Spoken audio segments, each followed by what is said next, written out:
அன்பானவர்களே, கர்த்தருடைய வார்த்தையினால தான் அண்ட சராசரங்கள் உண்டாக்கப்பட்டிருக்கிறது என்று வேதம் சொல்கிறது. ஆண்டவர் தமது விசுவாச வார்த்தைகளினாலே வெளிச்சம் உண்டாக்கடவுது என்று சொன்னார். வெளிச்சம் உண்டாயிற்று. வெட்டாந்தரை காணப்பட கடவுது, ஆகாய விரிவு உண்டாக்கடவுது என்று சொன்னார். அது அப்படியே ஆயிற்று. புல் பூண்டுகள் உண்டாக்கடவுது என்று சொன்னார். அது அப்படியே அனைத்து புல் பூண்டுகளும் உண்டாயிற்று. ஆண்டவராகிய தேவன் ஆதியாகமம் 1ஆம் அதிகாரத்திலே நாம் இவ்வாறு வாசிக்கிறோம். சூரியன் உண்டாக்கடவது, சந்திரன் உண்டாக்கடவது, நட்சத்திரங்கள் உண்டாக்கடவது என்று சொல்லி தமது வல்லமையுள்ள வார்த்தையினாலே, விசுவாச வார்த்தையிலே நிறைந்து கர்த்தர் சொல்லியிருக்கிறார்.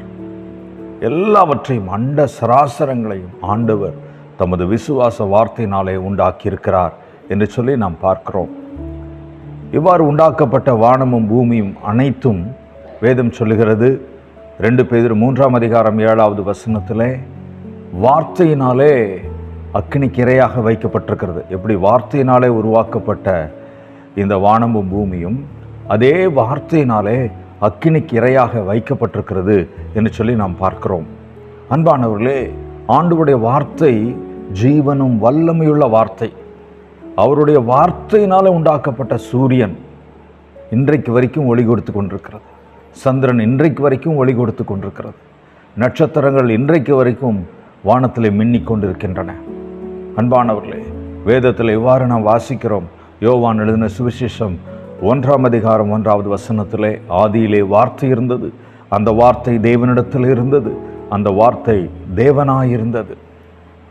கவனித்து பாருங்கள், வார்த்தை தேவனாயிருந்தது, அதாவது வார்த்தை பிதாவாயிருந்தது.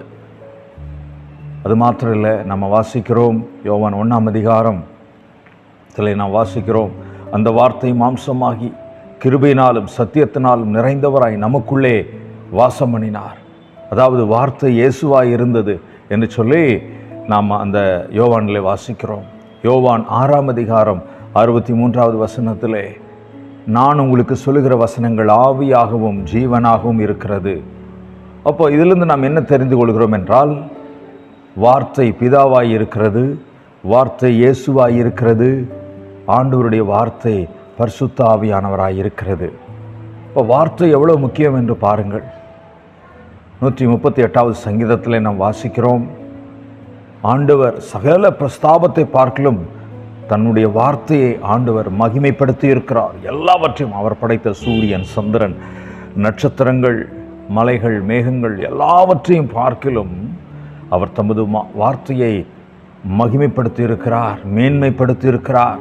வேதம் சொல்கிறது, வானமும் பூமியும் ஒளிந்தாலும் என்னுடைய வார்த்தைகள் ஒளிந்து போவதில்லை என்று ஆண்டவர் சொல்கிறார். புதிய ஏற்பாட்டில் நாம் வாசிக்கிறோம், ஆண்டவர் வார்த்தையினாலே வியாதியஸ்தர்களை சுகமாக்குகிறார். விசுவாச வார்த்தையினாலே எழுந்திரு, படுக்கை எடுத்துக்கொண்டு நட என்று சொல்கிறார். பார்வை அடைவாயாக என்று சொல்கிறார். வார்த்தையினாலே பார்வை கொடுக்கிறார். வார்த்தையினாலே சப்பானியை நடக்க வைக்கிறார். வார்த்தையினாலே ஊமையனை பேச வைக்கிறார். வார்த்தையினாலே மரித்தவர்களை எழுப்புகிறார்.